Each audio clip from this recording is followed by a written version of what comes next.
శ్రీమాతే నమః. Welcome to Sushmita vlogs అండి. అందరు బాగున్నారా? నేను కూడా బాగున్నానండి.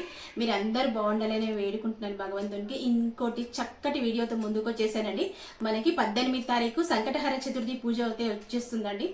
ఎన్ని పూజలు చేసినా కానీ అలసిపోతే మాత్రము ఈ పూజ చేసి చూడండి, తప్పకుండా కోరికలన్నీ నెరవేరుతాయండి.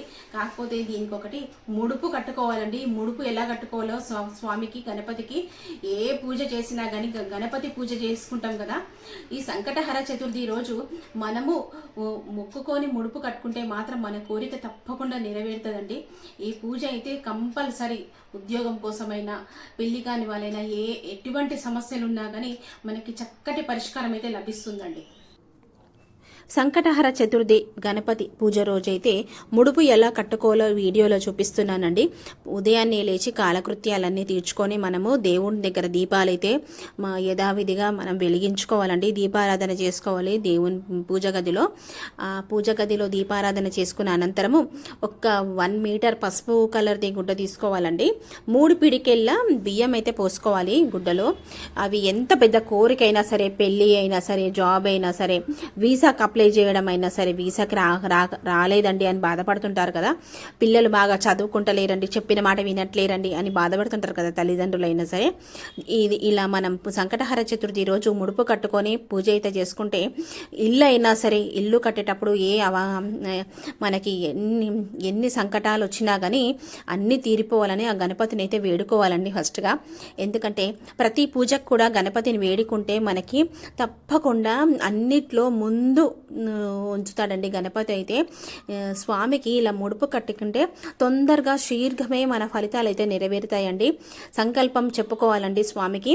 ఓం గం గణేశాయ నమః అనుకుంటూ మన ఇంట్లో కులదైవాన్ని స్మరించుకొని మొదటగా కులదైవాన్ని స్మరించుకుంటూ, గణపతిని స్మరించుకుంటూ మనం 3 పిడికిళ్ళ బియ్యం పోసి, పోకలు, చాలామంది ఖజూర్ పండ్లు వేస్తారండి. అట్లా ఖజూర్ పండ్లు వేస్తే ఏంటి, ఖజూర్ పండ్లకి పురుగు పట్టేస్తుందండి. అందుకే పసుపు కొమ్ములు వేసుకోవచ్చండి. పసుపు కొమ్ములు అలాగే పోకలు కూడా వేసుకోవాలి. మనము 21 అయినా సరే, 11 అయినా సరే ఇలా నాణ్యం పెట్టుకొని ఆ దక్షిణం పెట్టుకొని, దక్షిణాన్ని కూడా బ్రాహ్మణులకి సమర్పించాలండి. పూజ అనంతరము మన మొక్కు ఏదైతే తీరుతుందో, ముడుపు కట్టుకుంటున్నాం కదా, ఈ మొక్కు ఎంత చిన్నదైనా సరే, పెద్దదైనా సరే తప్పకుండా నెరవేరుతుందండి. పూజ అయిన మనం ఎన్ని వారాలు చేసుకుంటున్నామో మనం సంకల్పించుకోవాలండి. ముందుగా సంకల్పించుకొని ముడుపు కట్టుకోవాలండి. ఇన్ని వారాలు చేసుకుంటున్నాం స్వామి, నేను ముడుపు కడుతున్నాను స్వామి, నా కోరిక తప్పకుండా నెరవేరాలి, ఎట్టి ఆటంకము లేకుండా పూజని అయితే జరిపించుకో స్వామి అని మొక్కుకొని ఆ ముడుపు కట్టుకోవాలండి. ఇలా మనము 11 అయినా సరే, 21 అయినా సరే నాణ్యం పెట్టుకోవాలి కదా. ఈ దక్షిణం కూడా పెట్టుకొని బ్రాహ్మణునికే ఇవ్వాలండి, మనమైతే ఉంచుకోవద్దు. ఈ బియ్యం కూడా ఏం చేయాలంటే, ముడుపు కట్టుకున్నాక మన కోరిక నెరవేరినాక పూజ సమయంలో చాలా మంది పూజ అయిన తెల్లారే మనం ముడుపు విడిపేస్తుంటారండి. అలా వీడొద్దు, అలా తీయొద్దండి, ముడుపు తీయొద్దు.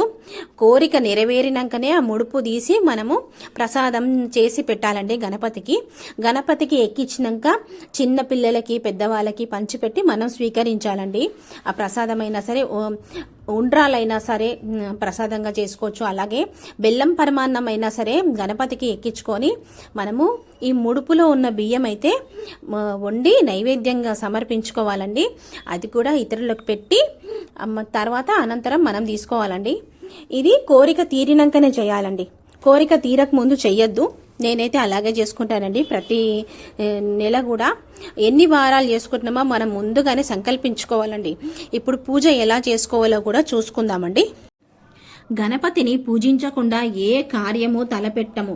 అక్షరాగణ పాలకుడు, వేద పురోహితుడు, అభిష్ట సిద్ధి ప్రదాయకుడు, విఘ్నములను పారదోల్చే ప్రణవ స్వరూపుడు ఈ మహాగణపతి.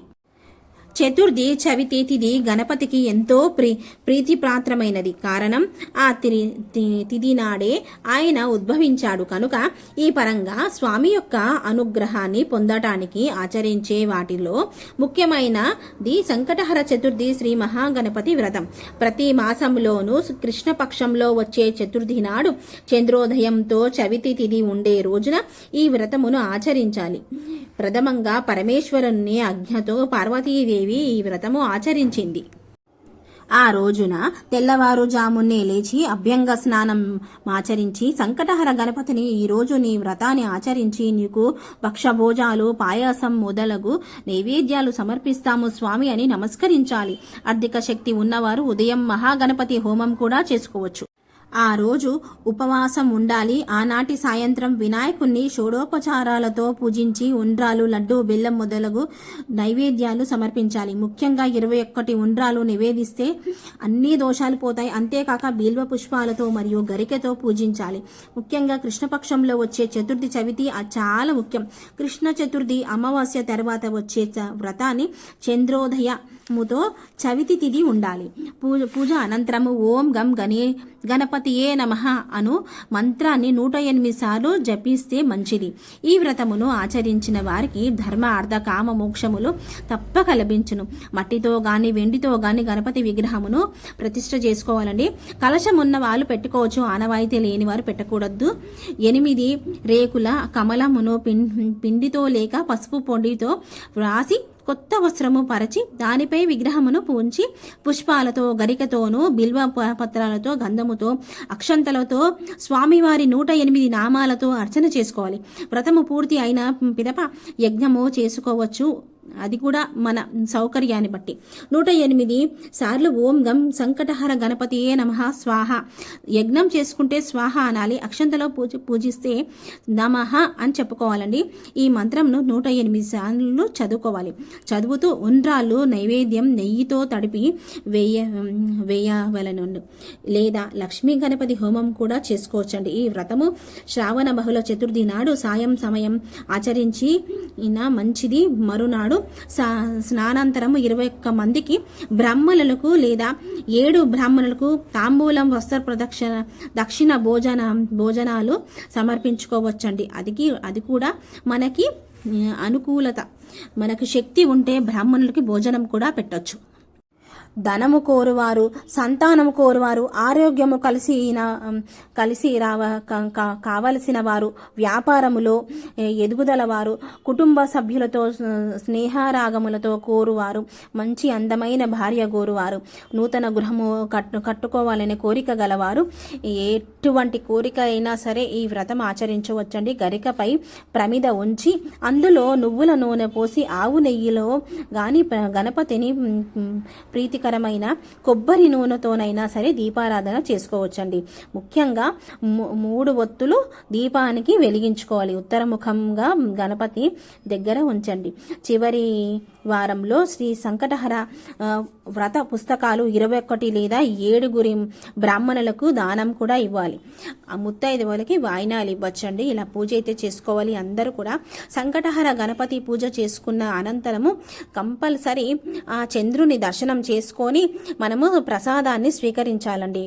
ఇతరులకు పెట్టి మనం స్వీకరించాలి. ఇలా పూజ చేసుకోండి. అందరూ సుఖ సంతోషాలతో ఉండండి. సంకటహర గణపతి అనుగ్రహాన్ని అందరూ పొందాలనే ఈ వీడియో చేస్తున్నానండి. ఏమన్నా డౌట్స్